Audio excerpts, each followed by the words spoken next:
possuía o culto judaico, possuía uma liturgia complexa e inflexível. Apenas falavam que estava fazendo um culto, mas não esperavam nem resposta de Deus. Apenas uma religiosidade. E tudo determinado ali, as coisas, tudo escritinho.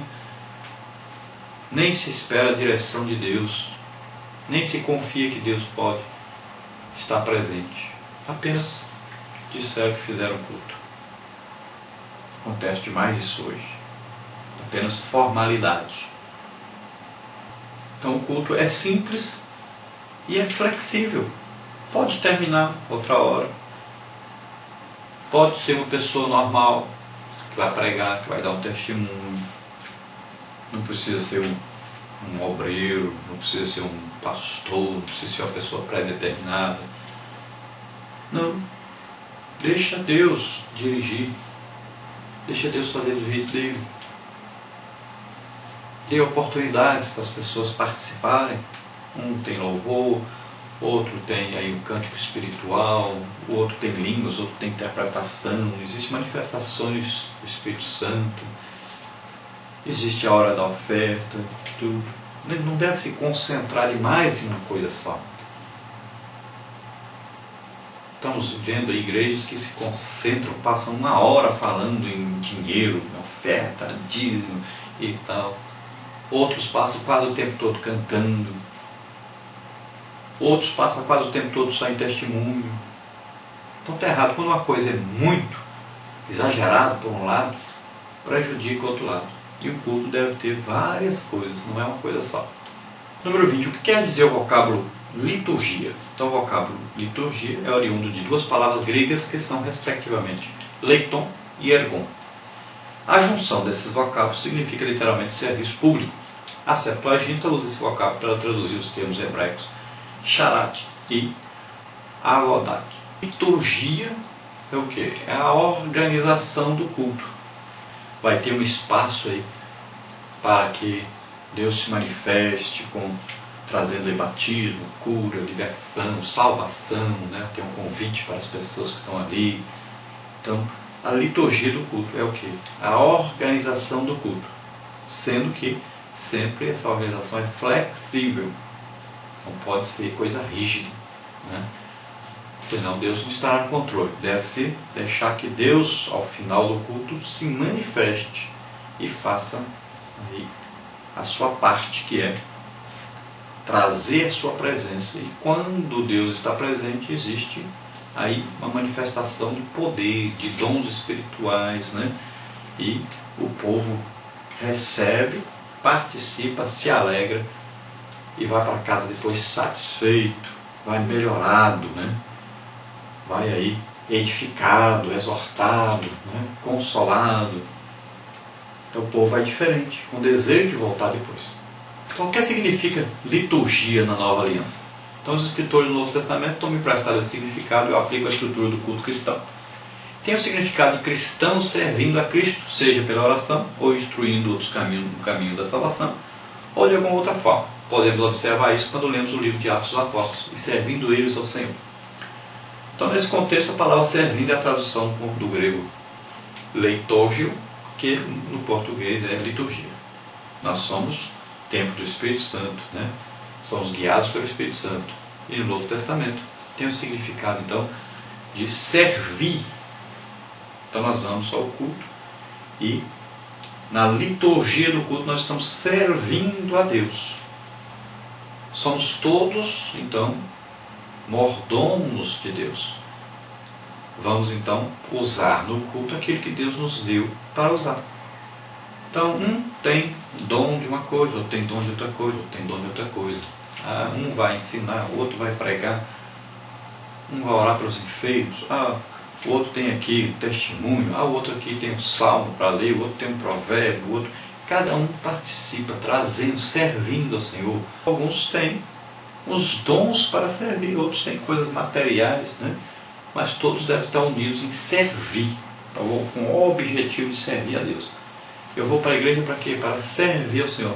O Senhor só quer me usar para me orar por alguém ser batizado, ser curado, só quer me usar para pregar. Estou aqui, estou disponível. Então essa voluntariedade deve existir por parte de todos. Deve ir para o culto para servir o Senhor. Número 22. O que incluía a liturgia da igreja primitiva? Então incluía a leitura da Bíblia e sua explanação, incluía a oração, incluía a recitação de salmos, incluía cânticos de hinos, incluía expressões carismáticas do Espírito Santo. Veja aí, a leitura da Bíblia, explicação dessa leitura. Tinha aí a oração, oravam também juntos. Tinha também o que? Recitação de salmos. Depois tinha o que? Cânticos, tanto na língua conhecida como cânticos espirituais, em línguas. Né? Incluía expressões carismáticas do Espírito Santo, né? Profecia, línguas, interpretação, manifestações do Espírito Santo, dos dons do Espírito Santo.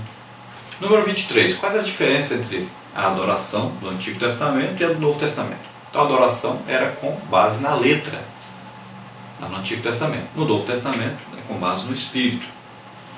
No Antigo Pacto, o sacerdócio é local, cabia à tribo de Levi. No Novo, o sacerdócio é universal, todos os crentes. No Antigo Testamento, a unção do Espírito vinha especialmente sobre ofícios, isto é, reis, profetas, sacerdotes. No Novo Testamento, então, o derramamento do Espírito Santo é sobre toda a carne. No Antigo Testamento, a adoração é reservada ao templo. No Novo, ao templo da adoração, isto é, cada crente é santuário do Espírito Santo. Presta a sua própria adoração.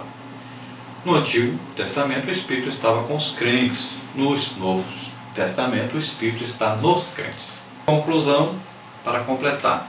Aprendemos, pois, como Davi organizou o culto a Jeová e nos deixou um legado de zelo e piedade. Devemos cultuar a Deus, mas não de qualquer forma. A Escritura adverte que, tratando-se do culto ao Senhor, ele deve ser realizado e oferecido ao Eterno com decência e ordem. Embora nós estejamos mais debaixo dos preceitos da velha aliança concernentes ao culto, os princípios que os fundamentam reverência, pureza, sinceridade devem nortear ainda hoje o nosso culto. Então não quer dizer que estamos no Novo Testamento que o culto também pode ser uma bagunça, né? Sem organização nenhuma. Não, deve ter organização, mas sempre deixando o espaço para Deus, sempre deixando a direção para Deus. Então tudo que nós vamos fazer durante o culto é para que no final desse culto Deus se manifeste.